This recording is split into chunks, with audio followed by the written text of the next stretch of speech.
Hello, we're back again. We're here with Ernest R. III, back to talk about conflict resolution part 2. We got a lot of good feedback in regards to our last podcast, a lot of positive outcome or reviews from people taking back some of the advice that Ernest provided for us. And so we're going to get back into that, but first, Ernest, if you don't mind, just starting this off with a powerful biblical Bible verse that will get us through the week and our day. Well, sure, Ashanti. Again, it's great to be with you all again. I am starting to really enjoy these sessions, if you will, because a lot of things come up in project management, in life in general, and I think these are great topics to discuss.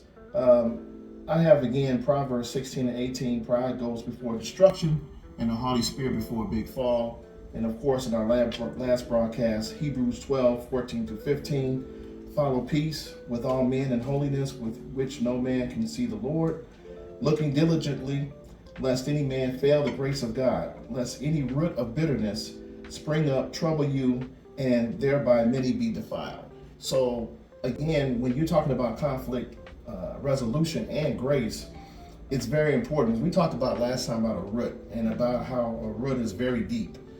It's the most unseen portion of a tree or a plant, but it feeds everything else. And that root is contaminated. It will contaminate the whole environment. And we find that in relationships, in work experience, work environments, and the like. And it's very important to check out how that root is looking. Yes. And what's feeding everything else. What you don't want to do is have bitterness feed and contaminate a workplace, relationships. So that's kind of what we're going to get into, and also grace in the workplace. As you know, grace is unmerited favor from a biblical perspective, and no matter what the conflict is, you want everyone to have a win-win situation with the outcome. So that's key. That is key. So Ernest, you mentioned, those contaminated roots that spring up sometimes in the office. And we talked about the conflict resolution portion last time we discussed it on the podcast about the ego and change management and having a direction where everyone is all in. But even in the direction where everyone is all in and we have those contaminated roots that exist in the same room, how do we navigate with those types of roots that exist? Especially if you're a leader, you know what I mean? You know it exists. How would you say as a leader would be the best method with those contaminated roots we might encounter? Well, again, let me preface this by saying, unfortunately, everybody's not a leader. There's technical expertise, there's management, there's leadership. And let's distinguish between those. Subject matter experts are very good in the areas that they deal with. They're very specialized. They usually work independent. Me being an engineer, civil engineer background, I spent many years just working on plans, working on projects, didn't really have to deal with a lot of people. But as you move up, now you're over other engineers, and then you end up being in leadership, a director, a bureau chief, vice president. Those are different skill sets. So let's be clear about that. And a lot of people get them confused. Just because you're a subject matter expert does not mean that you're a leader, because we have to go into our toolbox and figure out what skills can we use to be able to mitigate these things. Because again, we talked about the root, and if the root is contaminated, it can poison the whole organization, your group. And at the end of the day, as a leader, you're looked at to make sure that this organization functions properly, right? So I wanted to start off by saying that. A lot of people are confused by that, but there is definitely a difference between those different skill sets. So I think as a leader, number one, you have to have a pulse of your group. In other words, you have to identify when conflict comes up. And a lot of times I'll walk around, I use that methodology. I'll try to have one-on-ones in the office or in the conference room. I'll have them come in periodically. So how's things going? And I try to stay connected because my day is pretty busy. I'm in meetings a lot, and a lot of times I'm more of of a macro manager from 40,000 foot view. But when things pop up, I have to deal with it directly. A lot of people use avoidance and smoothing, and anybody in project management knows those methodologies. Sometimes they work because everything is not a crisis, but you have to recognize when it is an issue, and it's the little foxes that spoil the vine. So what you need to do is make sure that you, number one, identify when conflict can potentially blow up and become something major. Number two, if someone from your group comes to you in confidence and tells you about a conflict, you have to have active listening. So you have to make sure that you listen to exactly what's going on with that individual. And if it's a conflict between two individuals in your group, then I think you have to know when it's time to bring both of those individuals together. Now, here's where the rubber hits the road, right? Because at the end of the day, you want to make sure that you're not biased as a leader. Because sometimes you can kind of have an idea about what's kind of going on, and maybe you have favoritism of one person over the other, and you don't want to do that, because then you are shutting out the possible solution. Because again, we want a win-win situation. Right. What we don't want to do is have a situation where a person feels like they've lost or that they've been fronted off or anything like that. Because at the end of the day, we want a collaborative solution so that everyone can feel comfortable in that work environment. And again, when you talk about a root, it could be something personal, something in a person's childhood, or they weren't recognized. I think I told you in the book, one of my staff members had been at our village for a long time and hasn't been recognized. And it came out, and so I had to recognize that. I thought the person was just being disingenuous, but then when I actually had to take the time out to sit down and figure out what was going on, I got to the root of the problem. And I assured this individual that I would do everything, because anything within your project management purview is your responsibility. So that's how I feel about it. So I did everything I could to make sure that the work environment was there, that the proper raises were there, recognition, title changes, whatever I could do to support the administration, upper management, to have that person feel that they were part of the team and that their contributions were respected. It went a whole different way, to the point where now it's like this person is a totally different individual. But it took time, and most people who are in leadership, they would have not gone to that length. They would have said, hey, this is what it is, either you like it or you can move on or whatever have you. So again, anything that's in your preview, as a leader, you want to make sure that everyone is comfortable, because at the end of the day, all conflict is not bad.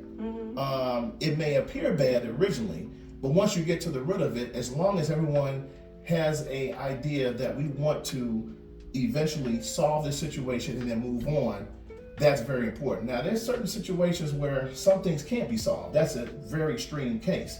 But you want to make sure that you give the individuals as much opportunity to understand, as a leader, I support both of you all. We want to make the work environment there, because most people spend more time at work than they do at home and with their families, unfortunately. So you want to make sure that everyone comes out as a winner as much as possible. So I think that's very key. Yes, absolutely. I agree. I always agree, because it just makes so much sense. And these are like our everyday experiences sometimes in the office, especially, having to come in contact with people that are totally different from you, different backgrounds, different cultural aspects, and then trying to put us all into one circle to get a goal completed or a task completed together. It can be quite a challenge. But with everything that you just mentioned, as far as that leader that does not have the bias or the favoritism going on, what about the leader that makes it about them? Because sometimes it's not about you, it's about your team and getting things completed, but you're so, I guess, hyper you, or the ego is playing this part, and you're making things about how you're gonna look, the image, and if everybody else, upper management, find out that my staff isn't getting along or my staff is making mistakes, that's gonna make me look bad, because I'm the leader and I'm the one that's supposed to be making this look good. So you reverse it and make it about you rather than them actually being in harmony with one another and getting things done. that happens. And that too is a conflict. And you as the leader become that bad root because you're handling things Sure. from a me perspective. Sure. That is still going into the egoic conflict that exists in the office space, right? And how do we get over such a hump like that, where it's not about you, but actually, like you said, mitigating, and perhaps then upper management can see you as that leader that was able to handle it if it does come up in the meeting, and it's not on a bad term, but it's effective because you handled it, Sure.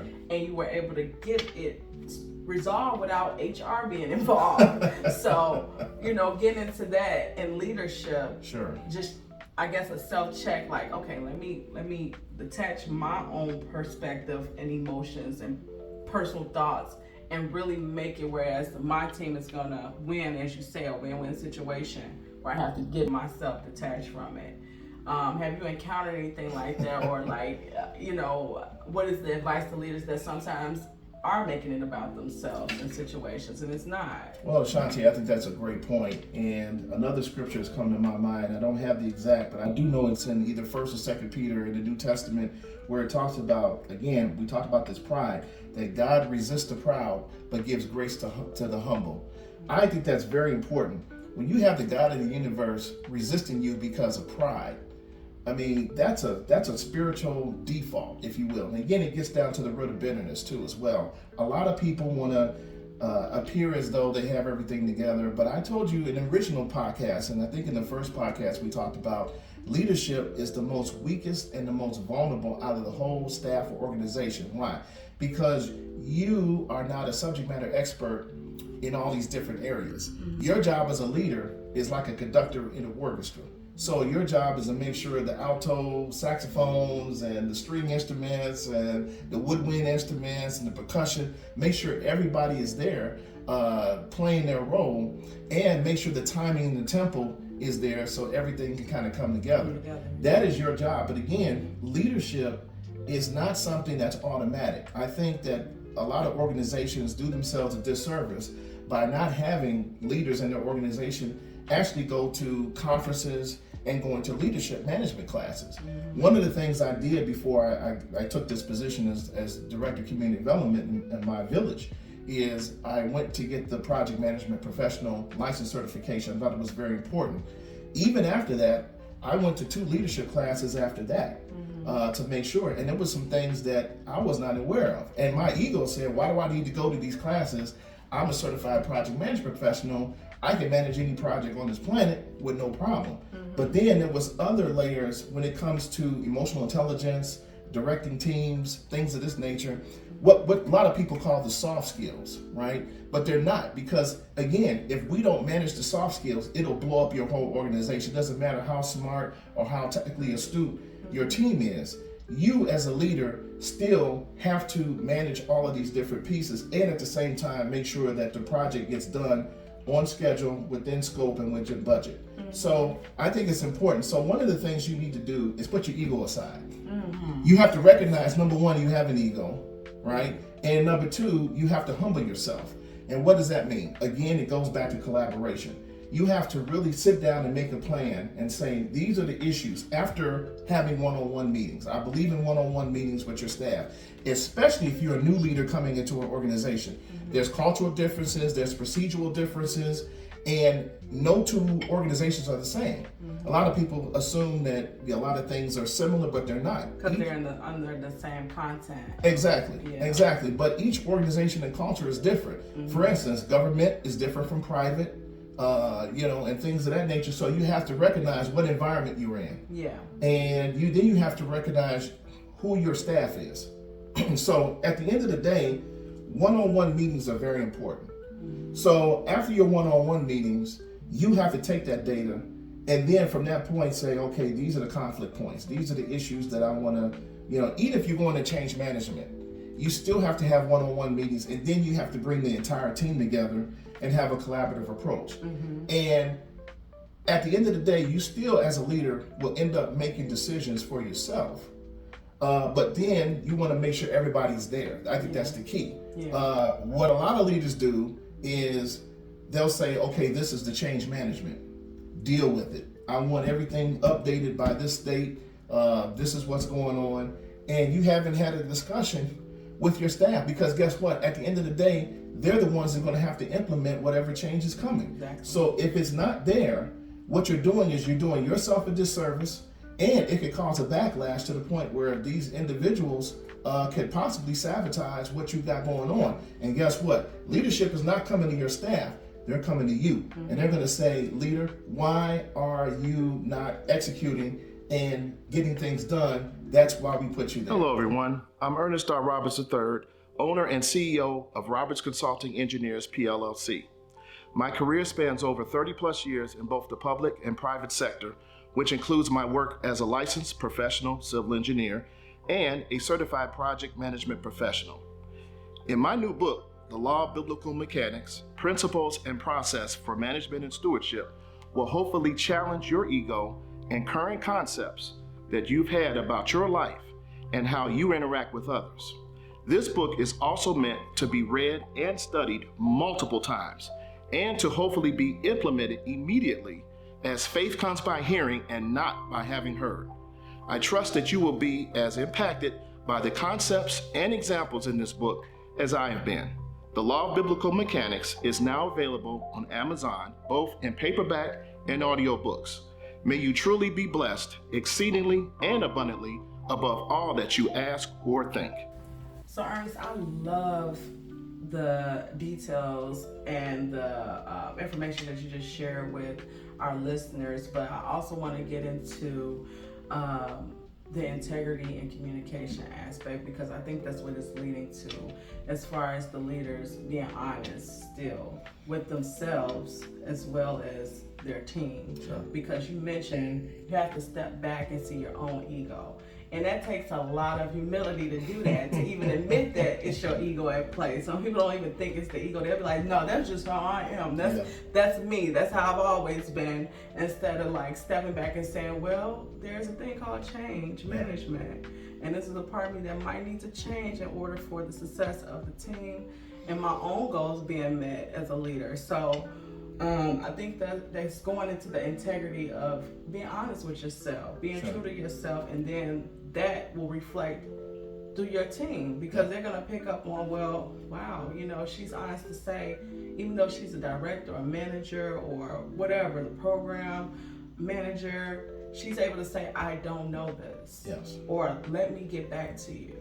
No broken promises. Yeah. Or I'm sorry that happened to you. Actually having a sense of compassion rather than like, well, yeah, I knew that already. Mm-hmm. Or no, that was wrong. I told you this yesterday, and you sitting there like, you didn't tell me anything. You know, because you can't be honest. So I like that you got into that, but could you share more about that honest communication and integrity that leaders could possibly possess? Thank you, Ashanti. I have several examples that recently just happened.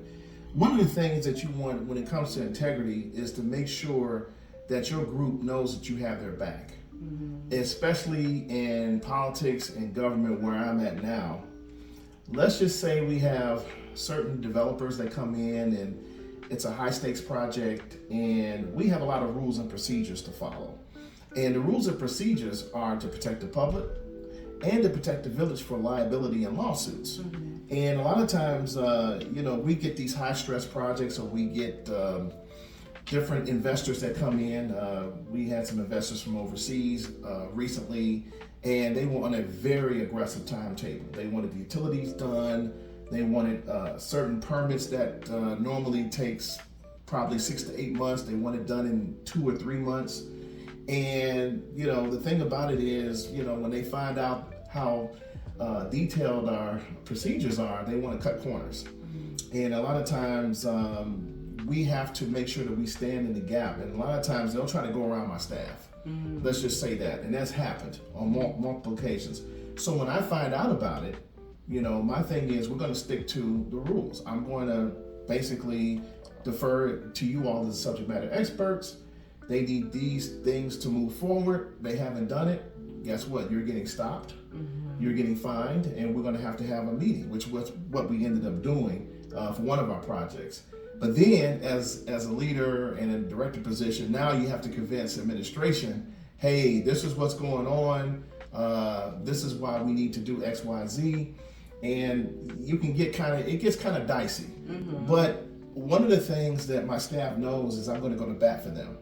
You know, I told them to always be truthful, give me the information, and don't lie to me. Yes. That's key. So anything else, I can go to bat for them. I can take the bullets for them, whatever have you, and whatever decisions happen, I will take everything into consideration. But the first thing they need to see as a leader is that you are walking in integrity yourself.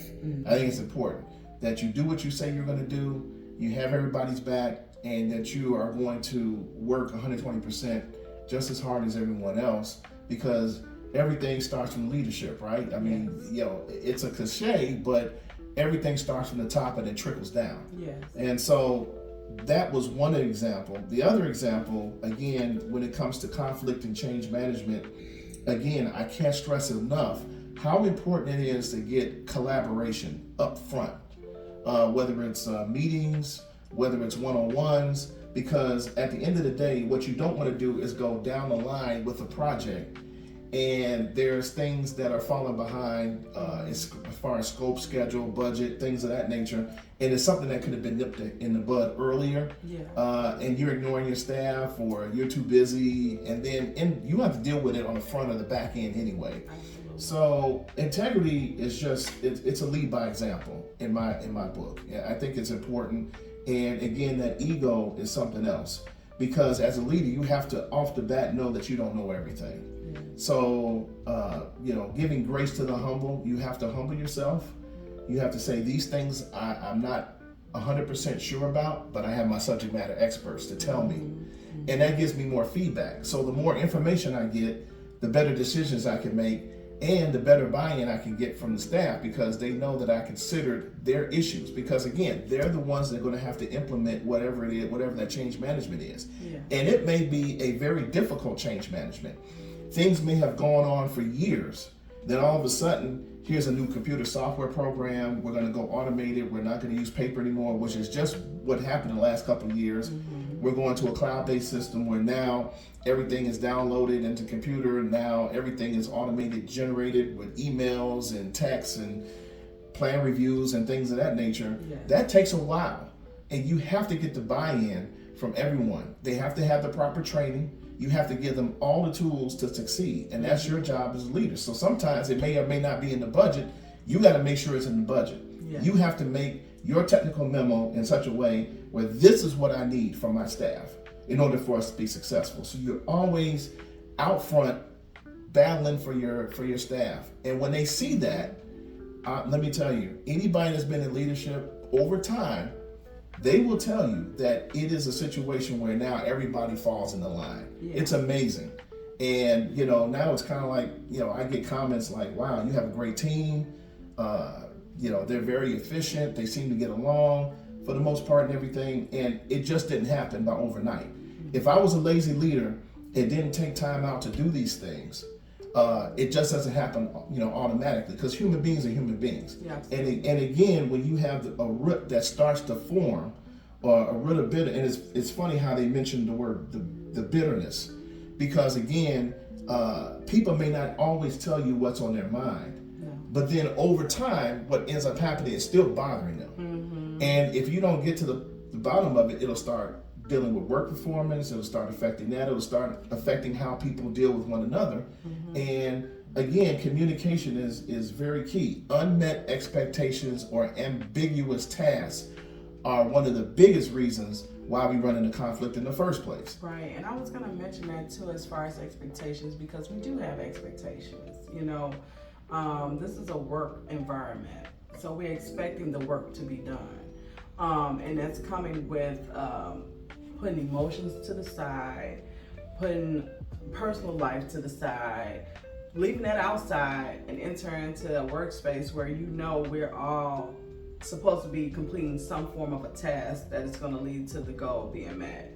And so with that being said, these lower expectations or high expectations that are possessed in the workforce tends to get in the way of the work getting done too at the same time, if that makes sense. Like, because I'm expecting you as the leader to lead all the time, I'm disregarding that you have a personal life. I'm disregarding that you may have lost a loved one. I'm disregarding that you might not be your best self today. Yeah. Because my perspective is I'm expecting you to always lead me. So I'm always looking to you for answers, and you might not have the answer. Right. And I might, as the person that's under you, say, dang, I really needed her.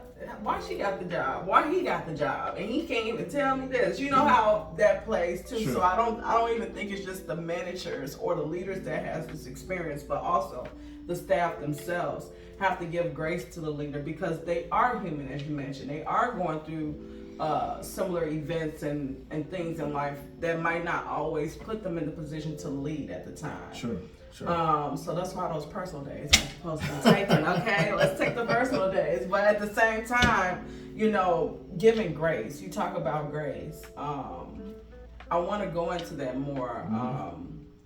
With grace even existing in the workforce, because that is not a common word that you would hear at work. Like, is it even a thing? Is it even in existence when all of these egoic things are existing in our minds and we're all using our brains to the highest capacity to get these things done? Grace itself being a thing. Yeah, well, let's get into that. So, again, it's emotional intelligence, number one. And again, just me personally having a biblical and spiritual background and my personal beliefs, biblical beliefs, is one of the reasons why I ended up writing the book in the first place. We're total human beings. We're not just, one-sided or one-dimensional. There's a lot of things that play on our day-to-day activities. I've had people that have lost loved ones. I've had people that have sickness, and we've had to work around that. And one of the things that I've learned to do was, when you talk about grace, is to work around these issues. Especially if I feel like, my staff is really good, and if something pops up and they come to me, I'm going to work something out with them to make sure that they handle what it is they need to handle. Because why come to work and you have all these issues going on, and you can't be efficient, and it's going to cause a root of bitterness, and it's going to affect your colleagues because you're not at your best, because your mind is elsewhere. So a lot of times, I have allowed remote working periodically, as long as it's not abused. And sometimes my code folks work weekends, and so a lot of times I'll give them Friday off, or have them working half a day, or I work around their schedule, because at the end of the day, I know at the end of the day, as long as everything gets done, and I want them to be focused, because it's not just about what you do for a living. I'm concerned, really, and this is true, I'm concerned about the whole total person, and making sure that they're there, because again, I can't stress enough as leadership that it's important that we talked about management, and we talked about our sphere of influence, our stewardship. I feel like every day that I'm in my position, it's a stewardship position. The stewardship position is to look at your circle of influence and make sure everything is taken care of accordingly. And if something in your sphere of influence is out of whack, your job is to take the time to fix it. Because let's say we let it go, and then all of a sudden we get down the line, and what was a little thing becomes a big thing. And now I'm having to fix it on the back end, and now it's a bigger issue where it's really exploding, and it's really, HR time or whatever the case is, as you mentioned earlier. So I think, again, we talked about stewardship. He who is trusted in least, is trusted in much. And so these are the words of Jesus out of the Bible. And he who's unjust in least is unjust in much. So I can't give you a little, and you mess that up, I'm not going to give you something else.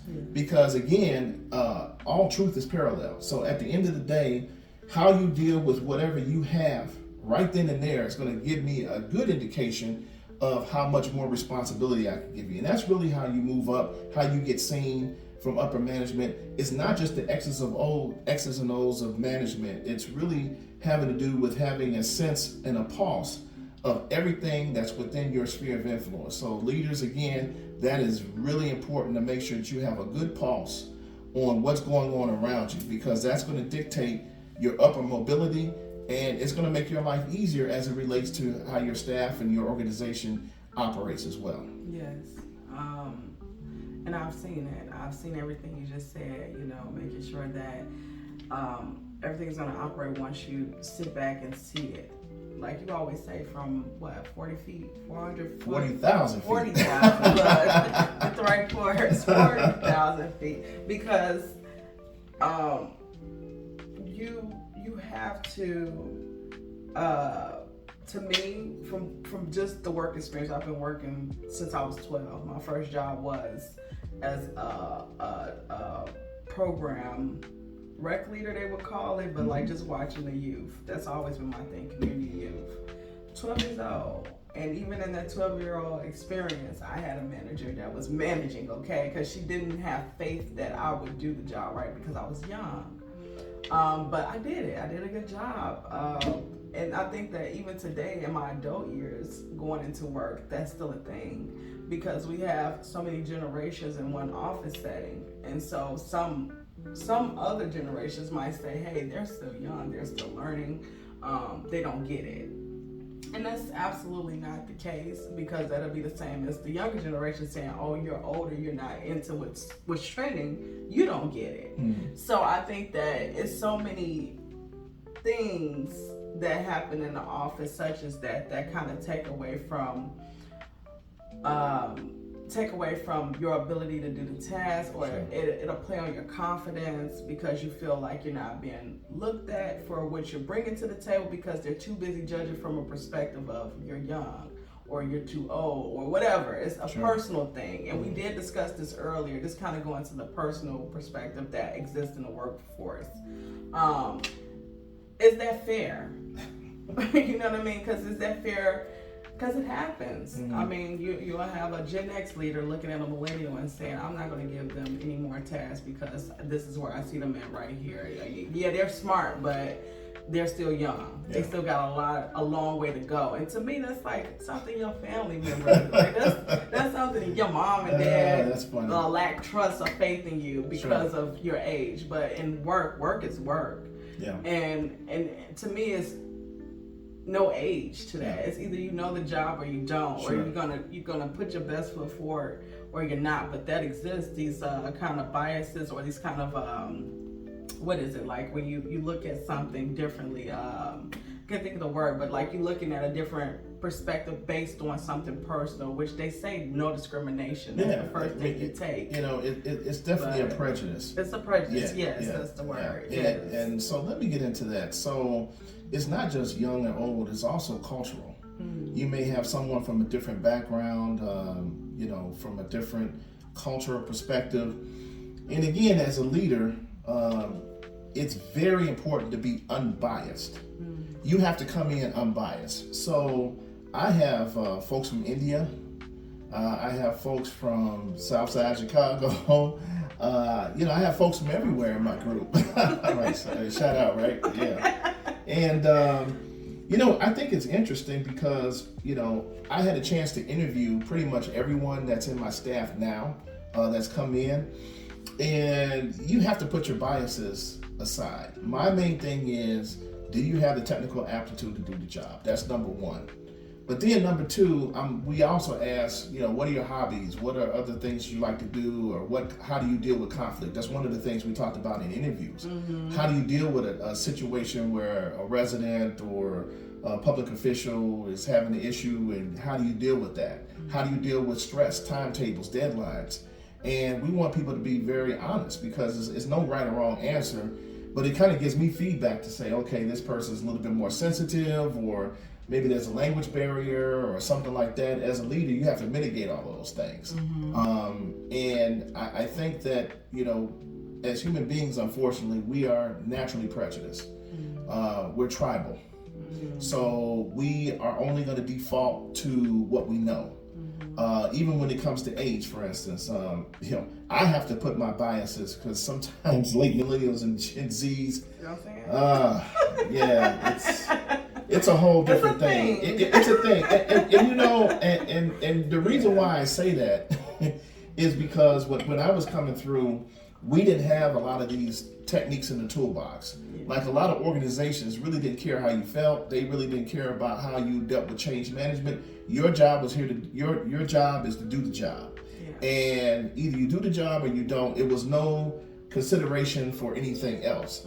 And especially now you're getting to this cultural thing where you get younger folks and now they're saying, well, why do I have to work, 40, 50, 60 hours? I don't have a life and and this, that, and the other. And they're there 2 months and now they want to be promoted 2 levels up and they want to be, they want to be the director or manager. And I'm like, wait a minute, you just got here, that type of thing. There is a bias. And me personally, I will say that I grew up on the south side of Chicago. Both of my parents, they were middle class. Later on, they worked their way kind of upper middle class, but it was a predominantly African American community. We looked out after everyone. The school I went to, we had very brilliant people. The principal graduated college at 18. Wow. And her name was Pearline Jones, and she was 4'11", and she had a paddle about this thick, and she swung like Sammy Sosa. Oh my goodness. Yeah. So, so when you look at that, and then of course the church I went to was the first black pastor to found an African American Lutheran church on the south side of Chicago. He spoke 5 languages, and he went to Cambridge. One of the first black people in Cambridge. This was like in the late 20s, early 30s. He was the founder. So, the organist that was there, Sophia Lawson, she had a grade 8-7. There's only maybe 12 people in the country that could play a 4-register organ. So it's kind of like the 4 keyboards, the paddle underneath and everything. She was offered to tour Europe and decided to stay. And so that's one of the reasons why I ended up going to band and playing the clarinet and the saxophone. I go all off to say that I grew up in a very regimented black community where people were very dedicated. I mean, it was certain things that were expected of you that shouldn't have to be discussed. You were going to go to school. You were going to, respect your elders, things of this nature. So as we fast forward, I would say that a lot of that's still in my brain. So sometimes when I see less than stellar effort, it drives me nuts. But at the end of the day, I do know that culture does change. And at the end of the day, we have to change. In other words, leaders can't be stagnant either. Right. We have to always continue to go to conferences, continue to get our skill sets even more improved than what they were before. Because as leaders, we could be stuck in our ways too as well. That, okay, I've gotten to a certain point, this is what I know that works, but guess what? Every time you turn around, there's other techniques that come out, seems like every other month, that you really need to know about, because these trends are just as like AI. AI is busting out right now. Oh my goodness, it's everywhere. Yeah, it's everywhere. And so you have to be flexible. That's another thing about leadership. You never want to rest on your laurels. You always want to make sure that you're on the cutting edge of any information that comes out. That's very important. And even for someone like myself who, I think I've reached a certain level of competence, as you say. But at the end of the day, there's always other levels to go to. And if you don't watch it, you can fall into that rut pattern too as well, because you can have folks coming in with all kind of different background issues and things, and automatically your mind is going to a prejudiced state, and you don't want to do that. Yeah. You want to give everyone an equal flow, if you will, when it comes to personal conflict. You can't be biased. Right. Even though I may think, okay, this person is right, this person is not, I still as a leader have to listen up both sides, and I have to make sure that the resolution benefits everyone. That's very important. So I think it's constant, evolution. And I think that, again, these things are not taught in companies and organizations, and even in colleges and universities. Everything is about the X's and O's. But at the end of the day, it's the organizational efforts that you put there with your team, with your management team, or whatever you have going on, that eventually can spoil the whole pot if you're not careful about it. So I think it's important. We always have to continuous improvement is the project management term. So I think that's very important. Absolutely.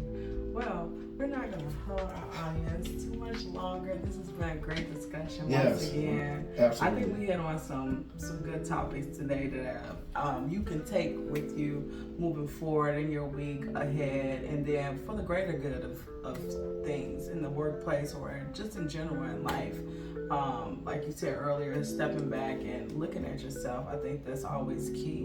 And then being honest with yourself, you know, the contemplation of oneself and becoming that person that you see yourself as, the vision, and then sharing that vision in your actions.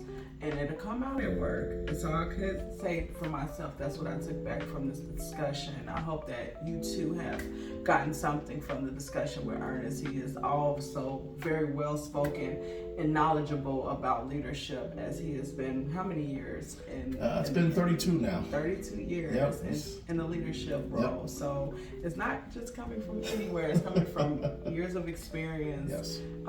Years of knowledge, and then also many times I'm pretty sure you had to step back and look at yourself to know to tell On it. many occasions. Many occasions, even now, you know, we're still going. So to even share the information, the knowledge is a blessing. Is there anything you would like to leave with the audience before we check out of here today? Sure. Again, grace is very important. Get off your high horse. Get out of pride. Pride is false confidence. So let's keep that real too as well. You know, we want to operate, and don't think of yourself more highly than you ought to think. That's Romans chapter 12, verses 1 through 3. It's very important because you want to stay within your zone. There are things you don't know, and it's okay not to know. But to ignore it or to put it under the rug or to say it doesn't matter, you're doing yourself and your organization a disservice. Leadership, again, is continuous improvement. It's very important for continuous improvement because at the end of the day, things are always changing. And if you want to stay on top of your field in whatever you do and to stand out amongst the crowd, you want to always make sure that not only the technical aspects of things are being completed, the projects, the scope of schedules, the workload, and things of that nature, but make sure your emotional intelligence is there too. That's a whole other field of study. And in the PMP, it's becoming more of an issue too as well. I'm starting to see more webinars come up. I'm starting to see more things happen with that because it's an issue. Because again, at the end of the day, if you can't manage your staff, it doesn't matter how smart they are. It doesn't matter how astute they are. It doesn't matter. At the end of the day, it's your responsibility as a leader to make sure you have all those bases covered. Remember, your sphere of influence is what you're in charge of, so keep that in mind going forward. Yes, absolutely. Thank you, Ernest. It was nice speaking with you again. Absolutely. Look forward to the next podcast with you. And to everybody out there that's listening, continue to join in with us. We look for any feedback you have. Share your experience, you know, if you can relate to anything that we discussed. But until the next time, peace and take care of yourselves. Yes.